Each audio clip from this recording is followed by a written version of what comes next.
The plasma membrane of a cell is referred to as a fluid mosaic.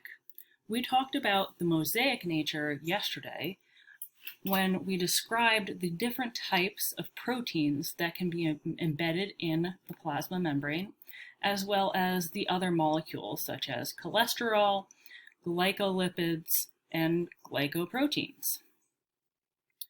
The fluid part of that description, the fluid mosaic, is due to the fact that there are no covalent bonds holding two lipids together. Just as we saw yesterday with the proteins that can move throughout the plasma membrane, the lipids can also move throughout the plasma membrane. We see that in this GIF here.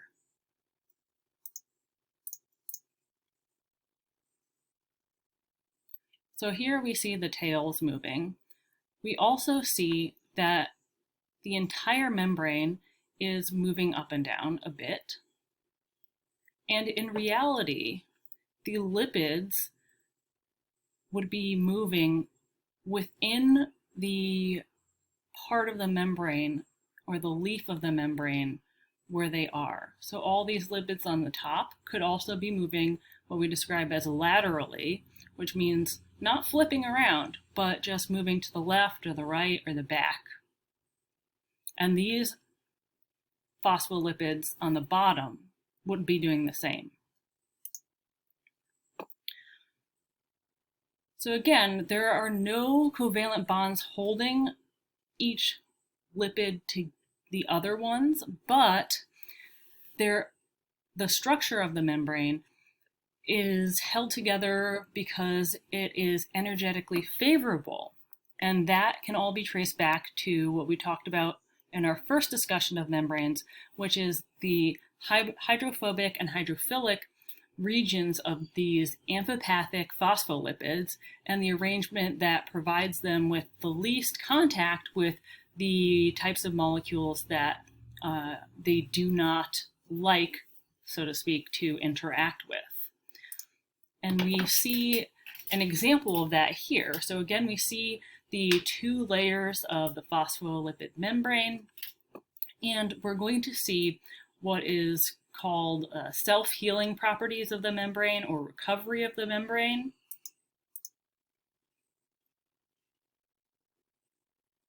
So the membrane can bend, as we saw before, and the phospholipids can also be jostled out of place, but it's most energetically favorable for them to enter back into the orientation, the structure that they were in previously. Again, because as we see right here, the hydrophilic heads might be in the middle of the membrane leaflets, and that's very energetically unfavorable because they're not going to have polar molecules to interact with. So they're going to orient. Here we see they move upward. We might see them flip upside down if they're in the middle of the membrane there, because they want to interact with other hydrophilic molecules and form those hydrogen bonds or those charge attractions. Likewise, the hydrophobic regions, the tails, tend to interact and form interactions with other hydrophobic molecules. So when they are near the hydrophilic heads, when they're knocked out of the layer here, they're going to end up reassociating with the other hydrophobic tail regions. So the membrane can't always self-heal, so you can dissolve a membrane, but in order to dissolve a membrane, you need to use other amphipathic molecules. And an example of this is soap. This is a nice depiction of an amphipathic soap. And we see that it looks pretty similar to a phospholipid. So we see that here. And because this soap molecule has both a hydrophilic region and a hydrophobic region, we see that it can associate with both nonpolar and polar molecules. Here we're just seeing the soap dissolving a dirt particle with some bacteria, and we see that that dirt is probably hydrophobic, and so all of these soap molecules then surround it with their hydrophobic ends. Now this image shows how a soap might dissolve both a membrane and the particles in the membrane. So we talked about micelles before. Right here we see a micelle of detergent. So again, this is a single layered lipid structure. You might call it a vesicle, but really it's a micelle.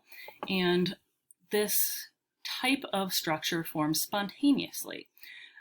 We notice also that each of these lipids has a hydrophilic and a hydrophobic end, just like the phospholipids in our membranes. Now, detergents might not look exactly like this, but this is a pretty good depiction.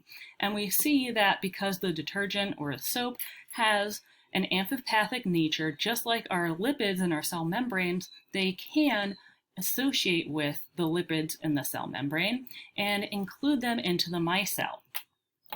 And so we see here a micelle that's made up now of both detergent particles as well as lipids from cell membranes.